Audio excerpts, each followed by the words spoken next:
The Nature Photo Guys podcast is brought to you by our friends at the Camera Store, located in Calgary, Alberta, Canada. It's our go-to spot for everything photography and video. Whether you're just starting out or you're a seasoned pro, the Camera Store has what you need. And the best part, they ship right across Canada with free shipping on most orders over $99. The Camera Store is a legendary name in photography, so make sure to check them out today at camerastore.com.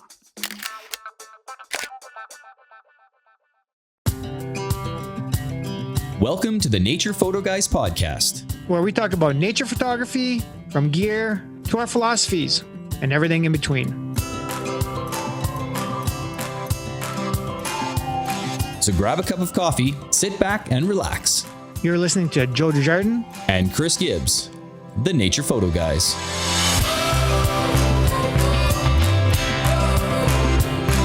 Hey guys, welcome back to the Nature Photo Guys podcast.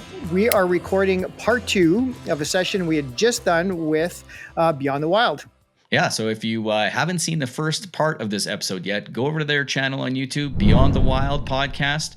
Watch the first part, then come back here for the second part. And it's a dual event tonight. So it is our turn to lay into ask these guys questions.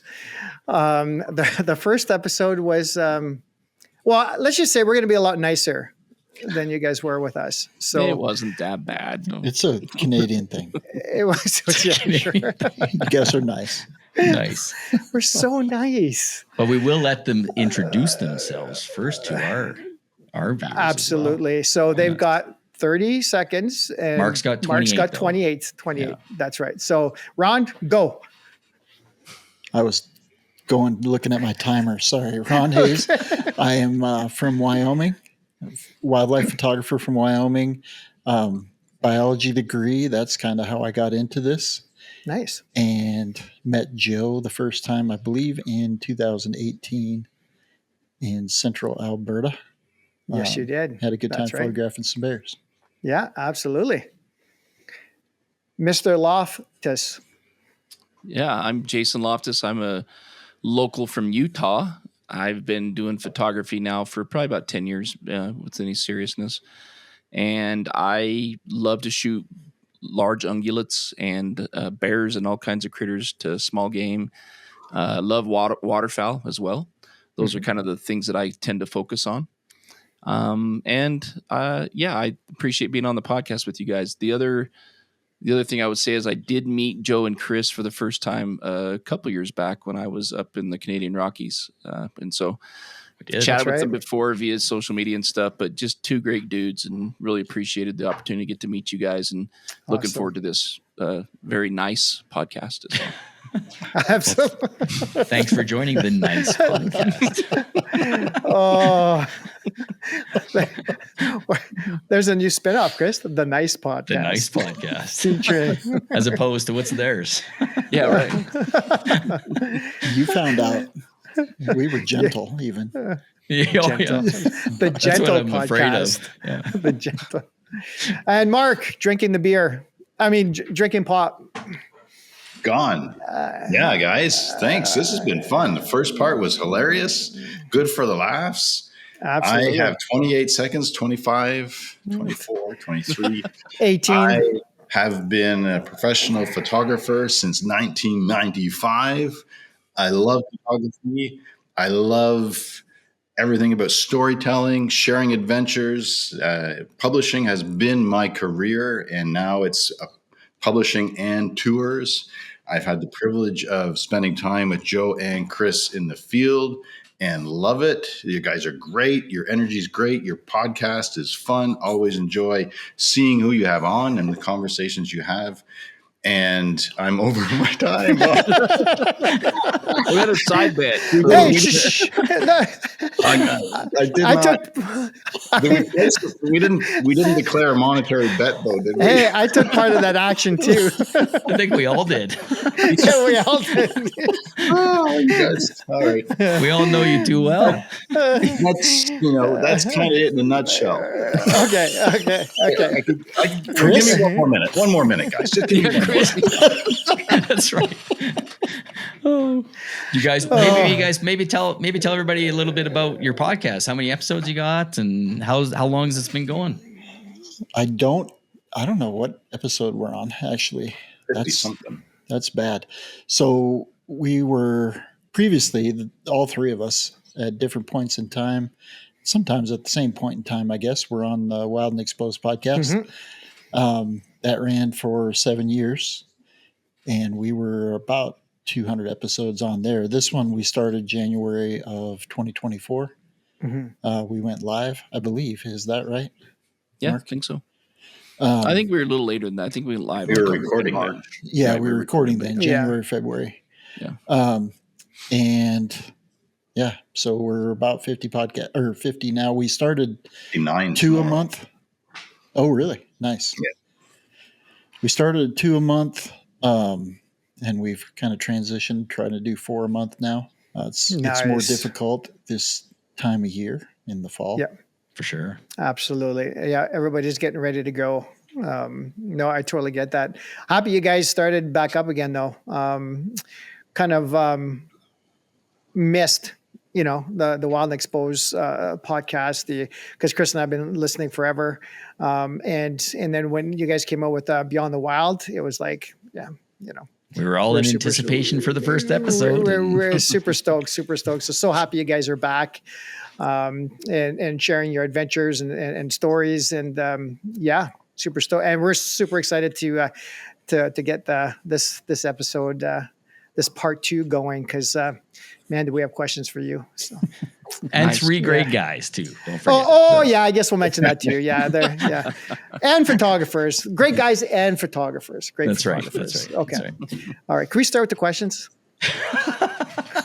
Please. Sure. Okay, Chris, you want do me the to first start? one. Yeah, Okay. you do it. Okay. Okay, so here's a question. So have you ever been on an epic shoot, and you're at a beautiful location, maybe there's northern lights, and you've realized that you've accidentally captured everything in JPEG. Has any of you run into something like that, and how did you deal with that? No. No. No. I think everybody knows who. Everybody knows this to one. that. Yeah. Oh, but our viewers may not our know viewers this may one. not know this one, Ron. Yeah, that's true. Absolutely. This is a So- learning episode. I got a Canon R3 from CPS, and I wasn't thinking clearly. Took it out. Most epic night of aurora I had seen at that point in my life. It's since been surpassed in the same location, but I did not realize it was back to factory settings, and that factory settings included shooting in JPEG. So the negative is you lose a lot of data. Mhm. The positive is if you do everything right in camera, it doesn't matter, which I did not. Okay, there we go. that was the next question. He set up his answer when he said that too, right? That's Oh awesome. boy, sorry, Ron. We just had to, and Yeah, it was funny sure. because Chris and I are thinking of questions, and we got this whole list, and then Chris out of the blue goes, "Oh, our first one has to be this one." It wasn't even on the list. He just you remember Well, that? hey, from I've been listening to the last few guys. Jason keeps bringing it up, so I thought, What? I don't know what you're talking about. Jason keeps bringing it up, and let's talk about that just Oh, for a here we minute, go. if you guys don't Sure. mind. Yeah. We are a 6-hour flight to Anchorage. We're an hour flight to King Salmon, and then we're another 45 minutes to Bear Camp. Right? Mhm. We're literally in the middle of nowhere. Mhm. Dude comes into camp. Hey, Jason, great to meet you. He's talking to Jason. Turns to me.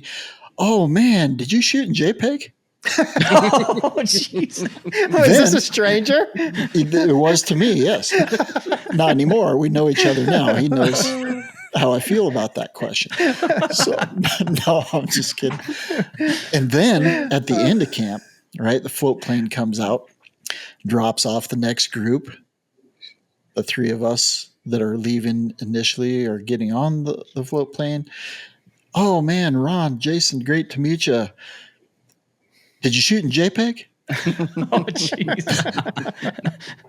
Well, Wow. Jason has taken this thing way too far. Every time he sees you, wow. he's going to say that now, I think. Oh, that is so awesome. I think one of the That was a guys different actually stranger said, to me. yeah, they actually said something like, and I've made sure I checked my settings so I'm not shooting in JPEG. Yeah. Oh, Yeah. jeez. Oh, so he's not doing a Ron. Okay. Yeah, right. That That's- is exactly what he said. I'm not going to do it wrong. Well, I guess, Wow. they're listening, I guess. There Yeah. you go. At least they listened that once. Yeah, that's right. Jeez. That was episode number 1, actually. It was. was. So that's Yeah. probably part of the problem. Yeah. Everybody has heard it. Jeez. Everybody's heard Oh it, my that's God. for sure. And what about Jason or Mark? Has anything like that happened to you guys? Nope. No, No. Okay, good. So, that's Chris? perfect. Good answer. Nope. Oh no, we're asking you. No, it's our question time. That's my bailout. I'm sticking with it. Yeah. Oh yeah, Chris Everybody's is the gonna go, bailout. Chris. Back to Chris. Yeah, exactly. Oh my God. So Too I've got funny. one. Kind of alluded to this earlier when I was chit-chatting with Mark a little bit, but what is the worst snack you've ever packed for a shoot? Whether it was a photo shoot, out on an adventure, taking somebody, Mark, on an adventure and having something that they're just kind of like, nah, that's okay. I don't want to eat that. Mark? Hi, Joe. Hi, how are you? This question sounds like there's some history behind it. Oh, well, I just It's a found out little today. cool. Yeah, it's just, let's go I on. spent a lot of time in the backcountry in Alaska, and as our kids were growing up, I'd take them when they could fit it into their schedule. And my son, Andrew, who is now in his late 20s, I took him twice in his teens, 13 and 17. And on the first trip, it was, photography, especially then, I'm always driven, but time was of the essence. So in the backcountry camping, there wasn't a lot of cooking going on. We did have an SUV and we had supplies and everything based out of that. But yeah, I would, it's embarrassing now. But it was a go-to then. It was quick, there was peanut butter and jam, sandwiches, and whatever we could do, granola bars, just to keep going. And the days are long and want to make the best of the light. Anyway, I'm guilty of stocking up on, back in the day, Chef Boyardee in cans and just serving it cold, cracking it open. So here you go, Andrew, eat it and let's go. So it was, and that was actually the first time we were in a remote part of Central Alaska, and we met Mike and Missy on that trip. It was the first time we crossed paths, and they showed up Really? to Andrew and I. We were there, and they were in a camper van, and Missy leaned out the window to Andrew, and this is probably 6 or 7 days into the trip. So the guy's starting to feel the remoteness, my son, and just the camping and all that. Missy leans out and says, "Would you like a chicken burrito?" Which was like hot and everything was prepared. And he was like, he was gone. He was like, he's moving in with me. He's leaving this. God, this is possible, Anyway, so yeah, it was a bit rough, but he was nourished enough to have the energy to go. And it's been a long time since I bought a can of that, but in the day, it was a quick spin. Well, He was sick of beefaroni, was he? I don't think he's had it since. Ravioli in a can. Absolutely. I think we've all done that. That's good stuff back then. Actually, you know what? I'd probably eat it again. Probably good. Yeah. Now that I'm thinking about it, SpaghettiOs. Yeah, absolutely. That's cool. Boy, for me, it's probably just a can of baked beans or beanie weenies. Beanie weenies? That's what I can remember. Absolutely. I used to love eating that stuff just cold right out of the can. Like it's hot dogs and beans in the same can? Absolutely. You act like that's weird. What's Hashtag beanie weenies. Yeah. In the same can? Absolutely. Oh my God. You haven't lived unless you've had beanie weenies. Come on, man. Beanie weenies.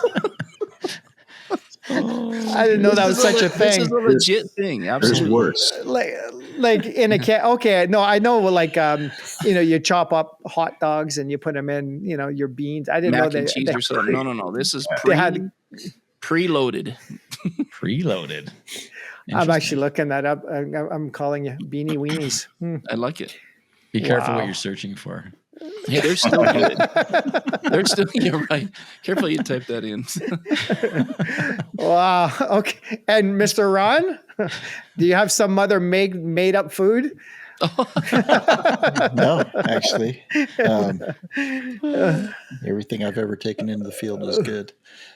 My issue is I tend to go ill prepared, and so Oh, yeah. Craig Miller from Montana, we were photographing elk together, and he saved my bacon one night because I thought we were going to be close to civilization, so I thought I'd be able to run to the store at night, and we were not.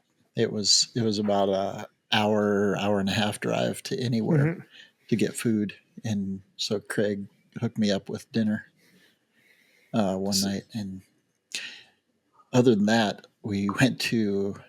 Actually, yeah, Mark was there. We went to Alaska, and we're on a 10-day trip, and I took 10 days worth of oatmeal. Yeah, but for like 10 people. Yeah. So follow up to that. It's still in storage there. That was in 2019, and I was at Mike's house in Anchorage, and I had a tote, and I wanted to see what was in my tote and see if there's anything I needed to take home. This was on Saturday, and so I opened the tote, and there's still plenty of oatmeal. No way. For everyone. Oh, wow. And a sealed box of raisins from 2019. And anybody want to place a bet on whether or not we tried those bad boys? Absolutely. Oh, I bet. Wow. Nice. Yeah. So, yeah, I took a lot of oatmeal, and it's definitely not enough nutrition for 10 days. Oh, hell no. But we did have a lot of blueberries, I will say that, Oh, on the tundra. yeah. Yeah. Okay. I was going to say something about color and consistency, but we'll have Chris ask You the want me next to get to the question. next question? You betcha, please. Okay.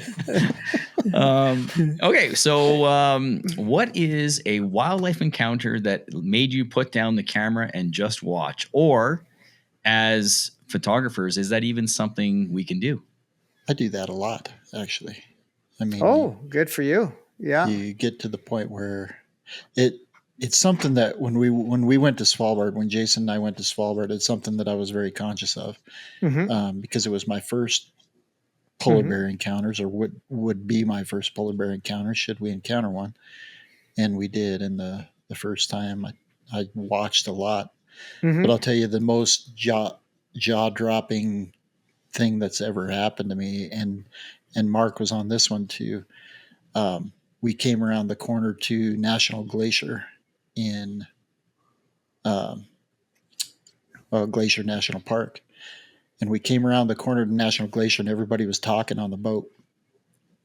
And Mike started filming us. He wasn't filming where we were. He started filming us because he had been there. And so my son and I and Mark and Pilly and Mike and Missy at that time were all on the boat, and everybody's talking. We come around this corner going into this little fjord, and everything stopped. Nobody said a word. It was completely silent, and it was still to this day, I think it's probably the most beautiful place I've ever been in my life. And it literally just shut down the conversation, and everybody just sat there silent and took it all in. It was pretty impressive. That is awesome. Very cool. Yeah. That is awesome. Yeah, the Kenai Peninsula is amazing. The diversity of land and marine life and landscapes. Highly recommend it. And what was that called, Mark? Sorry, where was the place? The inlet? The Kenai Peninsula. Kenai Peninsula. Okay. Okay, cool. Yeah, you know what? We talk about this a lot on the podcast, and I think all of us have tried to be way more intentional about doing it more and more. And I think all of us have, had crazy experiences where we've been fortunate to be able to do that. And, one that I can think of right off the bat is I've had many of them, but recently I had a couple of years back an encounter with a sow and 3 koi, black bear, sow and 3 koi, and was a very intimate moment in the backcountry where did some photography, but then the cubs got playing with mom and playing around and, being curious and playful. And literally it was really nice to just kind of sit back and, I got some photos. I can just be a part of this, they're accepting of me. I'm here. They don't care. Enjoy it, be a part of it, and it's, trying to do more and more of that. Like Ron said, we're lucky to be able to have these encounters, and sometimes we get too caught up in getting too many photos and getting too many videos and trying to feed that algorithm like we talked, right? So very true. I think I'm learning to be more intentional about having those experiences for myself. That's awesome. And Mark? It happened a lot in the old days with slide film because we were shooting at 50 ISO for Velvia and Provia 100 push to 200. That's very limiting, given that a lot of the mammals in North America are crepuscular and they're active in the early morning and evening. My subjects, so with moose and caribou, and with so many times we would sit and watch amazing things unfold that we could not photograph. We didn't have the speed. We knew we couldn't pull it off. So it was forced, and that was kind of a good thing in its own way. I mean, at the same time, I wish I had those in my portfolio, those opportunities, but watching it unfold and being forced to in that low light. But now it's more in this stage of my career, when something really special is happening, I love to photograph it. But with caribou, for instance, I have so many images that I love and memories with caribou that now it happens more often that I just watch and share it with people. But I enjoy just being in their company. And if it's something different for my portfolio, I photograph it. Or it's at that point, and I'm grateful for that. I don't need a lot more in my portfolio. So being in the field is becoming more about the experience than it is image collection, unless there's something different, right? But the photography bug is still there. It's an amazing thing to do, to collect images and document moments and behavior, but more often with species I've spent years and decades with, I can sit back without that pressure now. And the landscape's changing too. We all like to collect images, but it's not as critical as it once was in some respects I won't get into. But all great answer, guys. Second part to that, just briefly for all 3 of you, just a quick answer there. Do you find, as you're collecting portfolio images, now that you're doing video a little bit more and wanting to capture some video of that, all 3 of you, or do you still sit back and just, you got enough even in your portfolio, you don't need the video? Short, easy answer, yes. Yeah. I'm assuming it's all 3 of you capturing video. Yeah, it's fun. I do more with the camera, with the mirrorless camera, but also, honestly, I love just documenting it with smartphone. Or I picked up some new devices. I picked up a new DJI 360 last week, and Chris, you were involved with this. We were talking. It was part of you inspired me to pick up Osmo Pocket 3. For storytelling. And so, and then the new, not new to me, DJI microphone 2s, I'm looking forward to them. So it's pivoting from, the portfolio collection is still there when magical things happen, and they do, right? Every trip, every day is a new day and things can happen. But it's also fun to have these devices to create storytelling, to share it with people. And that's where it's trending far more than the iconic images. And maybe it's just for me at this stage too, having all the years in images, but I love the devices to collect the stories and fun with that, a drone, trying that is different. You know, Jason has collected amazing drone images in the Southwest this year with his new device, just mind-blowing early morning light across the landscape. And so just different perspectives. So there's challenges that way. But yeah, video is I love telling the story. I'm inspired to dream of doing a YouTube channel with great content of the adventure, the behind the scenes that come along with me. For those that might not be able to, for those that do, it's lovely and appreciated. But for those that, you know, again, we talk about this on the podcast, you know, a lot of listeners have constraints on their lives, you know, commitments that limit their opportunity to be afield. So we love the opportunity to share our stories. And then, like you guys, the guest stories, take people to far off places like you do as well. And that's motivating. So video's becoming more and more an element of that. For sure. And, yeah, even the little SSD, right, to connect to the smartphone. That was a new discovery, thanks to you, Chris. I picked up this 2 terabyte that I can record directly from the iPhone for ProRes HDR video format, which is 422 instead of 420, deeper color gamut, right? And that's correct. Depth. Yeah. What? So, yeah. So, Joe heard video and he tuned out already. Sorry. I just like, hello. Hang on. Okay. Oh, wow. I think I have a phone that can do that too. Yes, you do. But it saves your hard drive on your phone because it just writes to that little compartment. Absolutely. And then you just plug it in your computer, copy the files over, and love it. Thanks, Chris. You bet. Yeah. Awesome. All of us are now proud owners of one of those, by the way. So Yeah. Oh, really? You sold 3 of those. I don't know if you're sponsored by them, but you should be.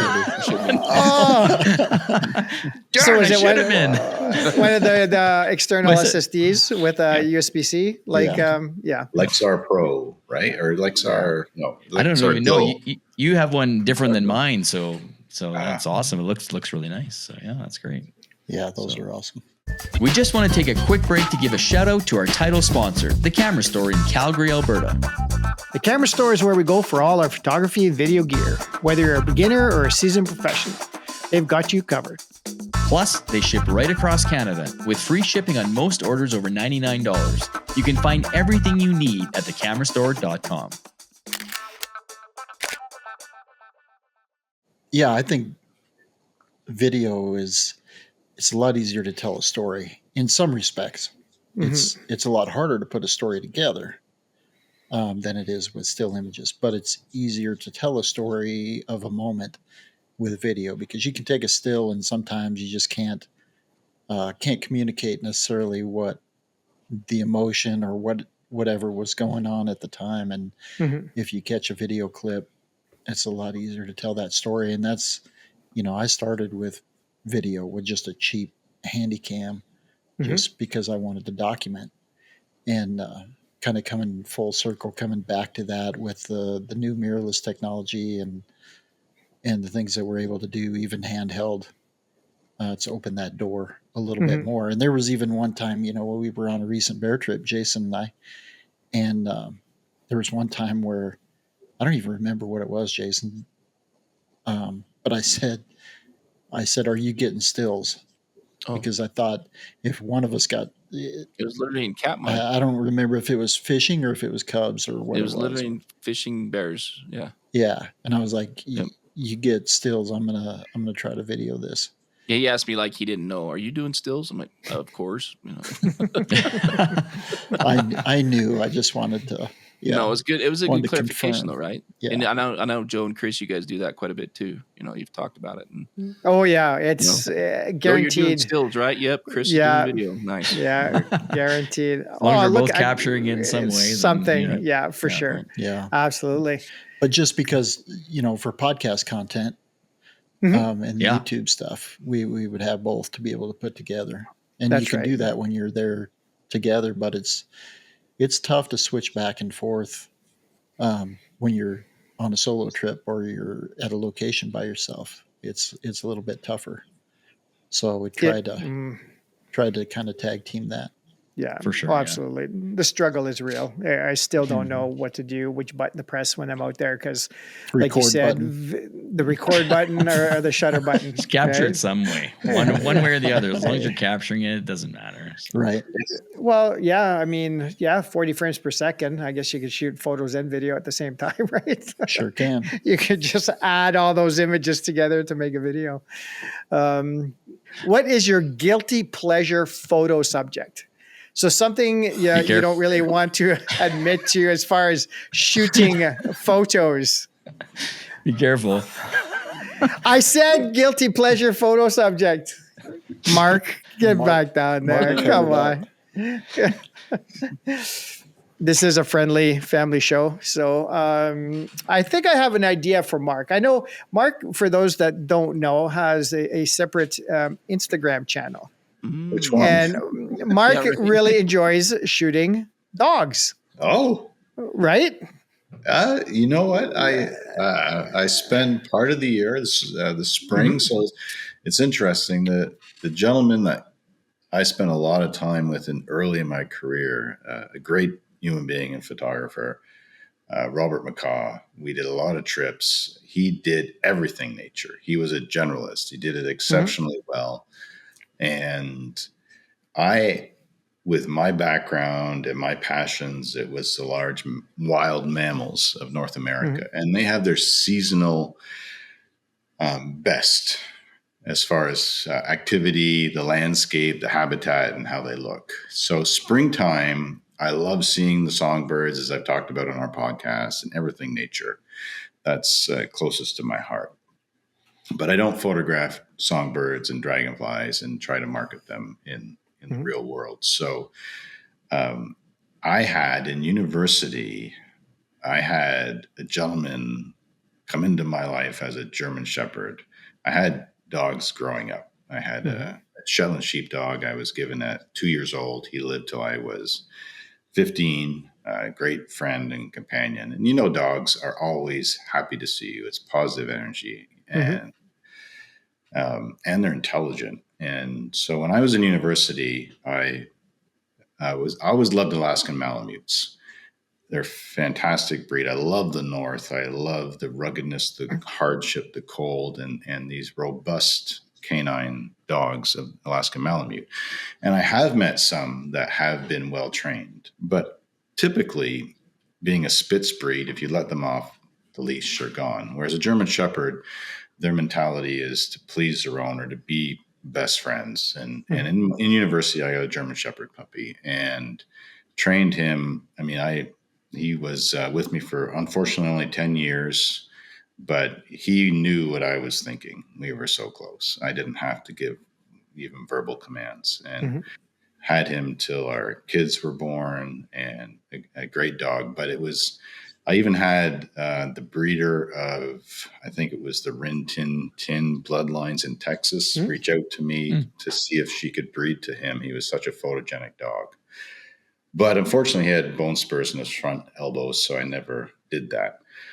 Anyway, so yeah, for part of the year, and springtime especially, I'll do dog breeds and love photographing them because of the energy, because of the positiveness of all the people that breed them and own them. And that's been part of my annual cycle instead of doing nature in spring. I do bears. I mean, that's always been a part, for 30 years. The bear mating season is a phenomenal experience behaviorally. I mean, that's my specialty, is animal behavior. Photography is the way I document it, but whether it's moose or St. Bernards, it's animal behavior is what I love to interact with.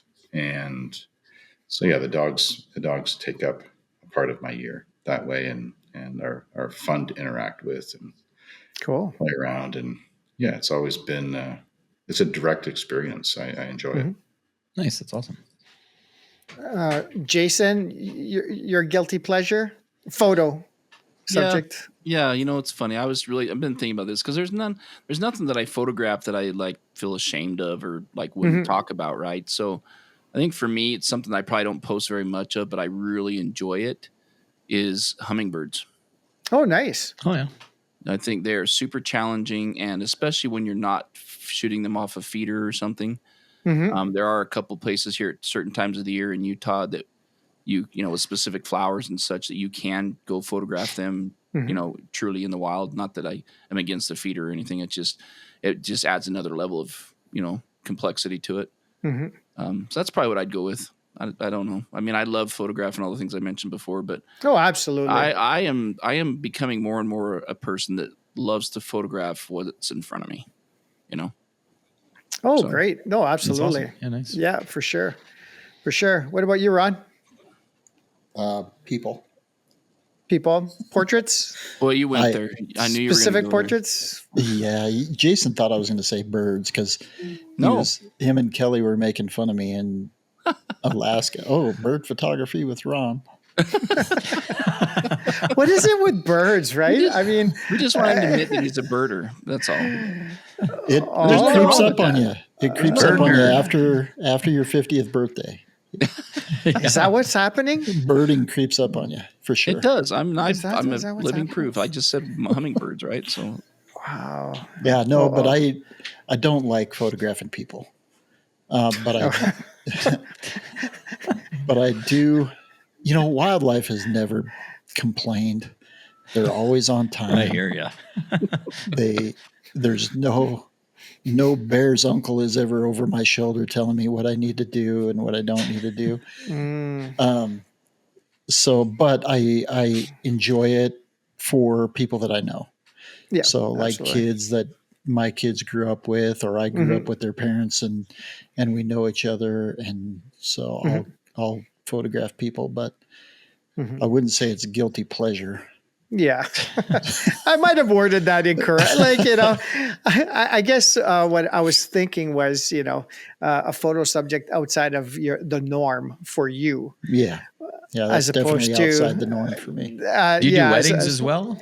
Weddings as well, Ron? I just did a wedding, but it was for a game warden friend of mine, and Okay, yeah. they're wild people, wildlife and outdoor people, sure. and so Works. it was fun to be a part of that. I have done some other weddings but again, I will only do a wedding as a gift, and you know, or people that maybe couldn't afford to pay a photographer or wedding photographer, but it's always a gift. I have no expectation, and I share that they shouldn't either. Sure. Safest way to shoot a wedding. Yeah. I would totally agree. Oh, That's the geez. option they get if they want it as a wedding present. Yeah. So Yeah. Perfect. Funny. Chris, Okay, next you're one. up. Okay, what's the weirdest thing, or maybe not even the weirdest thing, but something that you carry in your camera bag that people would find surprising? Maybe something that not everybody carries normally. Is there anything that you guys would have in your bag that might be surprised of? For example, for me, I'm kind of the hand warmer guy. I tend to have lots of hand warmers in my bag. Midsummer too, guys. Yeah, Seriously. they're right at my desk charging for tomorrow morning. So I don't know. My hands get cold. I got old and my hands go numb. So I have hand warmers everywhere with me. So what about you guys? Have anything in your bag that? Oh, what is that? For the What is that, mosquitoes. Jason? Oh, do you clip that to your hat, dude? absolutely. Yeah. Does it work? I've added it to my bag. It works pretty good for like deer flies and stuff like Yeah. that. I'm Yeah. not so sure it works that great with mosquitoes, to be honest. But Oh, that it is does awesome. work for deer flies. So this has become handy when I go out to Antelope Island Yeah. for bison rut or Yeah. whatever. This is super handy. So Right to the brim of your hat. Right. what's it called again, Mark? Wingman. Wingman. There you go. Yeah, the Wingman. wingman. Please say you have photos of that on. Yeah. I don't. We need to make that happen, but I don't. I think Mark probably does. Yeah. It's good for camping and bug season, but yeah, not for mosquitoes or black flies. More deer flies, the ones Deer that flies. bust around and around and around. Yeah. Right? Yeah. Yeah. Nice. And a little side note, this is a pro tip. If you wanted to photograph dragonflies, it does attract dragonflies. So Oh, cool. Yeah, I just recently seen that people were wearing those on their hats, and I'm like, Yep. oh, okay. Didn't know if I that got a lot actually of funny worked. looks out there Yeah. photographing bison. Yeah. Trust me. walking around that thing. It's dragonfly. Does it ever get in your shot? Or Well, what's chasing Jason? Yeah, right. Freaking dragonfly. Oh my God. What about you, Mark? Anything? Not in the camera bag, but I did for years, like honestly, like 15 years. I don't anymore, but I had a slide of a elusive whitetail buck. I spent a lot of my time working with whitetail deer in my career. I've done 2 books on them, and they're one of my favorite subjects. And I had a buck that I honestly only photographed once or twice, but it was a slide I carried in my wallet. I can't explain why. But it was there for many years. There's all kinds of cards in the wallet, but there was one slide to just connect me.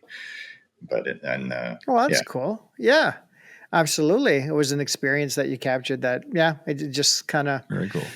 yeah, something that you wanted to relive maybe every time you opened your wallet or, I hardly sort ever of looked thing. at it. It was buried in there. It was just there with you. Yeah. Not that there was a lot of cash covering it or anything, but it was tucked down in, and it was just a special animal. And can't explain it. Cool. And Mr. Ron. I can't really think of anything that would be a shock. I think people would be shocked at or surprised at what I come home with, because I'm a collector.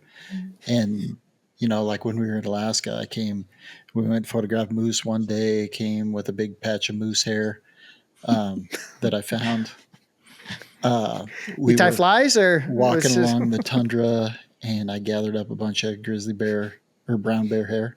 Mm-hmm. And now I'll just bring it back to my grandson and be able to show him and let him touch and feel and get his hands on it. And, for sure. But rocks would be probably what I always said, that I want my headstone to be a collection of rocks from things that we do.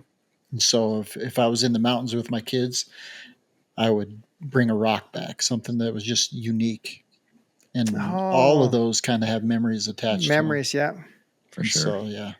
That's excellent. Just going to have a pile of rocks. What an idea. That's awesome. That's so good. It's funny you said that. And I actually brought home, I was looking for heart-shaped rocks for my granddaughter while we were in Katmai.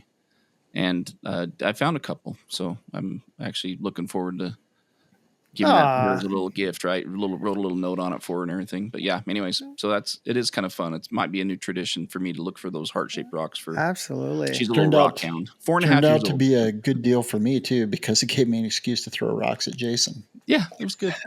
Nice. What about this one? How's this one? Yeah. He kept saying, like, I'm just trying to skip them. I'm not trying to hit you. Nice. Right on. Well, I got one here I guess Mark could start with this one. But have you ever had gear completely fail on a shoot in the field? I had a film camera shut down on a photo shoot, and it was worn out. I wore the shutter out. It had something like 300 and some thousand frames on it, and was on a film camera. Yeah, was toasted, and but I sent it in and ordered another one because I was busy on assignments to replace it, and they replaced the shutter. And that's the only time I've nothing recent in recent years that may have occurred in Jasper with Joe and Chris at all? Or? Oh, that's another one. So I have 3. Yeah. Recently I thought I mentioned it on our podcast and never followed up with it. And I was on a video call with Mark, my friends Mark and Sue in Australia last night. And he said, what happened to your Z9 or Z9, depending on what country you're in? And because I mentioned I was having trouble, and I put it back on the 1:4, and it's worked fine ever since. The 70-200 was causing the glitch, the lenses. But yes, in Jasper, I was tired of waiting for Nikon to catch up with mirrorless. This is before the Z or Z9 came out. And so I bought the R5, was going Canon, and it was all in the 1:500. Great little kit. Many friends, people. I mean, it's a great kit. Still is top notch. But the camera I had been delivered would not record video or photos consistently, but especially video. And it kept erroring. Turned out the motherboard was malfunctioning. Mm-hmm. And this is where having a camera store that you've dealt with to look after you, they had another one in stock, and I just handed that one back when I returned, and he sent me the other one. So I mean, and the next one was fine, and it can happen with any brand, right? I mean, there's so much. Oh, to absolutely. Yeah. It's not at all a criticism of the brand. It can happen with anything nowadays. There's so much tech, but yeah, that was concerning because I mean, it's sat there with other Canon shooters, programmed the menu inside and out, had it dialed in. Let's go have some fun. And I can remember standing next to Joe along that right. and this magnificent bull elk chased this cow around the edge of the water flying, and we were both videoing it. And I'm like, it's one of those situations, as always, stills or video, right? And I'd committed to video, wanting to get that action, and it came around and the camera froze. And when it freezes, in that case, the buffer's emptied. It's gone because you've got to pop the battery, shut it off to try and get it going. So I didn't get anything. And I looked at Joe right beside him. I said, "You get that?" And he's like, "Yes." I was so excited, but not knowing what happened to Mark. You're like you're sharing the excitement and everything. Like, hey, high five, fist pump and stuff. It's like, oh, yeah. No, I missed it all, Mark. Just missed it all. So yeah, I know the truth. But I'm happy for you. It's not a big deal. To only happen a few times, Mark, in your 30 plus years career. That's pretty amazing run. That's for sure.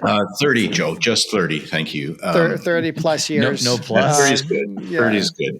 30 plus years. Yeah, just three times. And I've been through so many cameras. Sure. Yeah. What about you guys? I'll let Ron go ahead and answer this one. I've had a couple, but they're nothing major. Just, had to disconnect the battery, so on and so forth. Sure. And things get working when the R5 first come out. Oh, okay. R5 so too, right? R5 folks have, not the R5 II, just the R5 also. As well. Yes. As well also. So, I didn't have any issues with the R5 II, but I'll let Ron go ahead and. I did. Yeah. Ron doesn't look impressed right now. Yeah. So everybody was raving. Jason was talking about how much he loved this camera when the R5 II came out, and I still had an R5, thankfully. But I had problems like from the jump. I couldn't get it to focus. And then intermittently it would you'd be in the middle of shooting something, it would shut down.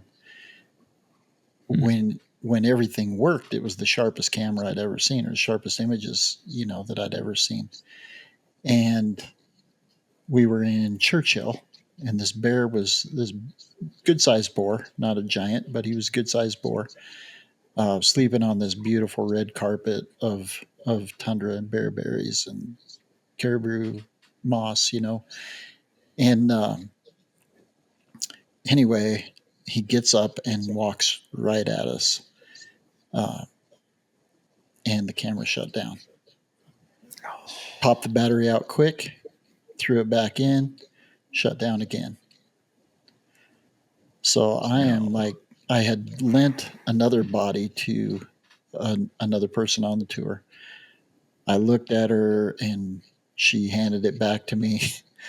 Thankfully, I switched lenses real fast, and so I was able to get a few shots, but I missed the whole, event that I wanted to have. So I thought that, that I'd sent it in a couple times. The guys at Picture Line hooked me up with the Canon staff, sent it in a couple times, and, they thought that everything was fine. Took it to Brazil to photograph jaguars, and same thing. It would just shut down on me. And I came back. I said, this has got to go back. This is not good. And they could see at that time that I was pretty frustrated. And so they sent it back in. They explained the problem. I had to send in, as you do, when you send something into CPS, you have to write it up, let them know what the issue is. These guys were like, there's no way. And Jason had actually used it once because I just handed it to him to get a headshot of me for something else on the web. Anyway, Worked perfectly for me. I don't know. it did not, liar. He goes, what? He's shooting. Find And that issue of GQ online. yeah. And then he looks down. He's like, well, what the heck? What happened? What's going on? I said, there it is. Welcome to my world. Wow. And I sent it in, and they replaced the motherboard after they told me that nothing was wrong with it. Replaced the motherboard, and everything is perfect. It is now the camera that everybody said it was, but it was very frustrating. And thankfully, in Brazil, it got to the point where I just left it in the room. I left it at the lodge and just took the R5 because it was so unreliable. Had a giant anteater walking across this opening with this beautiful backdrop in kind of that hazy fog that you get with real high humidity. Baby right in the back of this thing. Wow. And it would not pick up focus. It was the only thing on the focus point. And I was using single point focus, and it would not catch it. And so it never came back out. Well, that's too bad. Now that the R5 II is working properly, do you notice a significant difference between the R5 II and the R5 with the same lenses? Focus wise, yes. Okay. It has a much better focus system with that stack sensor. I think it does a much better job of interpolating the finer details because you get a much cleaner image with that focus system. Nice. And video as well. I mean, obviously, you can adjust the settings for your autofocus if you're videoing with autofocus turned on. You can adjust so once you get on a subject, you can tell it you want it to not jump to another subject, so you can make that autofocus stickier. Wow! Okay, cool. And so it is. That's one of the many advantages to it with video, but it does a really good job with video. It still jumps once in a while, but it tends to stick with what you're on. I always had an issue with the autofocus on video in the R5. So majority of the time I switch into manual and just use peak focusing for video. But or that focus guide that Canon has now with the three triangles that kind of come merged together. I use that a lot too. Yeah. And it's most of in manual is fine if they're on the same plane, but anytime that they're like that polar bear coming towards you or anything, and they're the autofocus definitely is handy for sure. So right on. Glad it's working for you now. Yes. Now I had a similar experience, Ron, with the R5 when I first got it, and I eventually had to take video of what was actually happening and sent it to Canon on a USB stick to explain to them why it kept happening, and that sort of thing. And the third time was a charm. The third time, the motherboard and everything was replaced, and not a single issue since. Like perfect, but it's just the frustration of having to send it in, coming back, sending in, coming back, and them just not understanding what you're trying to say. And, because mine would lock up and it would shoot till the buffer would go busy. Like I couldn't even turn it off. I had to actually take the battery out, and it was still buffering until it finally stopped. And then it went. So it was a good thing I had the R6 with me as a backup, because just like you, it would work intermittently. So I didn't really trust it. So I was shooting with the other camera. I think you had the 1DX Mark II at the time, if I recall. Now that I think about it, that was back in the day when you first got the R5. Because was it? It was the one. It wasn't. Yeah. I didn't have the R6 yet. Not yet. No. The R6 Mark II. That wasn't it was the 1DX. No, you wouldn't want to be around Joe that day. That's for sure. So that wasn't a fun day. Yeah, I've been there, Joe. He even had coffee. So yeah.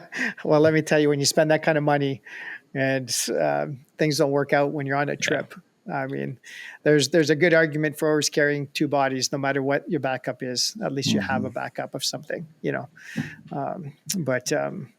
Well, I think, guys, we got time for one more question. Unless Jason, you wanted to add to that. It sounded like you just had some just every day take the battery out and kind of reset and good to go sort of thing, or Yep, I've been pretty fortunate.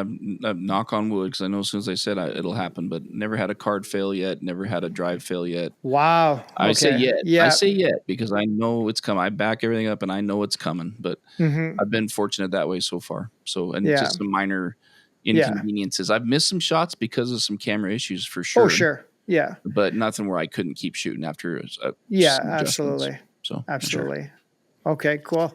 Well, I think we have time for one more question, guys, and that one is going to be coming from Chris. So, Chris, we got. You want me the last one? Yeah, there? last one. Yeah, sure. So, so what's the one wildlife sound that instantly transports you back into the field? When you hear that sound, it puts you in the exact place that you were there at that time. What's the one sound that comes to your mind? So I'm going to go with elk bugle and in the spring of meadowlark. That's too easy. I know. I think we all have kind of the same one, but No. I might surprise you guys. Okay. Perfect. You go, Jason. Mark's moose call. Oh. Steal my thunder. I love it, brother. Okay. Mark, go. Oh, that's it. We got to hear it. We got to hear it. We got to hear it, Mark. Woohoo! No. It's more like this. Sorry, snort. Moose, moose, moose. I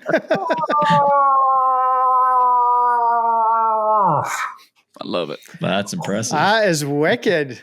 That is wicked. Absolutely. I lived with moose for so many years Yep. as far as my career, and Yeah. I had one time with some friends. We were back on a mountainside. I think there was myself and 2 or 3 other people, and there was a bull and a cow. And it's fresh snow, and they're in the shade. They're bedded, and this isn't a place where you can make sound. You can't in some places technically, but this was a place you could. And I jokingly said to my friend, "I'm just going to chat with them for a second." I was not a loud call or anything. I said, "And the bull will come stand in that ray of light," as a joke. And so I just, I did a couple of and the bull got up, walked over and stood in the ray of light. I was like, okay. Oh, jeez. Nice. But not near us or anything. Anyway, I love all aspects of animal behavior, and communication is a big part of that. All my years with bears and bear calls and chatting and with bears and moose, and it's caribou are a bit of a stretch, guys. It'll be. I can do it, and they don't sound like what you'd expect to a degree, but I'm looking forward to that, because that's one thing I haven't even looked up really is their vocalization. So it'll be cool to hear if we get to hear it. Yeah, for sure. You should, and it should be great for some video. And yeah. Awesome. Perfect. But cool. I love everything about the behavior of these species. Yeah, right? That's absolutely. Be part of it. That as a career, when I first started, the editors that I worked with, is one of the primary suggestions they had was, portraits are great, but if you want to set yourself aside, document the behavior. Mm-hmm. That tells the story of these species through the seasons, and documenting it means observing it and learning it and all elements of it. It's like feeling like you're one of them. Sure. I love that connection with any of these species. So vocalizations, and I jokingly, I do it around the house, right? I'll walk along and Billy will be in the room and I'll be like, oh. There you go. And somehow, for some reason, she disappears. I don't know. Can't imagine why. That's hilarious. And for you, Jason, besides Mark, it would be elk bugles for sure. Yeah. That's just the sign of fall, which is all of our favorite season, and it's my favorite sound in the wild. It's just nothing that compares, in my opinion. So for sure. Yeah. No, and that sound is happening now. It is. It is off. It has begun. Yeah, the sound has already started out here. So I got confirmation yesterday from a friend of mine that's out there in the field, and they heard a nice big bugle yesterday. So it's getting exciting. So Very one of cool. my favorite times of the year too. So, and I think for Chris, the loon is kind of at the top of your list there. Well, the elk and the loon for sure. Yeah. Yeah. The loon, I'm definitely, I stopped in Jasper on the way back from Yellowknife and had a good experience with the loon as well. And the next day I came and shot them as well. And and ended up having 5 loons at once. So there'll be footage coming out at some point on those. So yeah, I know I'm kind of partial to loon behavior and keeping an eye on them. And so, but elk for sure. I mean, you can't, that bugle, I tell you, especially when it's right beside your truck or your tent at nighttime. So it's pretty sure. awesome. So, yeah. Cool. So awesome, guys. Okay, guys. Well, we're going to wrap things up. We couldn't have asked for a better episode, guys. Well, part 1, part 2. It was so good meeting up with you guys, catching up. Really appreciate it, guys. Thanks a lot. And I hope one of these days, we'll all be in the field at the same time, and then do a part 3, which I think would be That'd be a cool. blast. So thanks again, guys. Mark, Jason, Ron. Can't say enough about you guys and your podcast. So looking forward to editing this, getting it out there. So everybody go follow Beyond the Wild. Yeah, get to know you guys and follow your channel. So thanks again, guys. And thanks again, everybody, for watching the Nature Photo Guys podcast. And we'll catch you on the next episode. Thanks for watching. Before we wrap up, we'd like to thank the Camera Store for supporting the Nature Photo Guys podcast. They're a legendary name in photography, and their support helps us keep bringing you these episodes. Don't forget to check them out at thecamerastore.com for all your photography and video needs. Thanks for joining us on the Nature Photo Guys podcast. If you have any questions, contact us at info@thenaturePhotoGuys.ca or message us on Facebook and Instagram at the Nature Photo Guys podcast. Visit YouTube and subscribe to our channel to watch all our latest videos. Or follow and listen to our latest podcast on Apple Podcasts, Spotify, or on our website at thenaturePhotoGuys.ca. We'll catch you next time on the Nature Photo Guys podcast.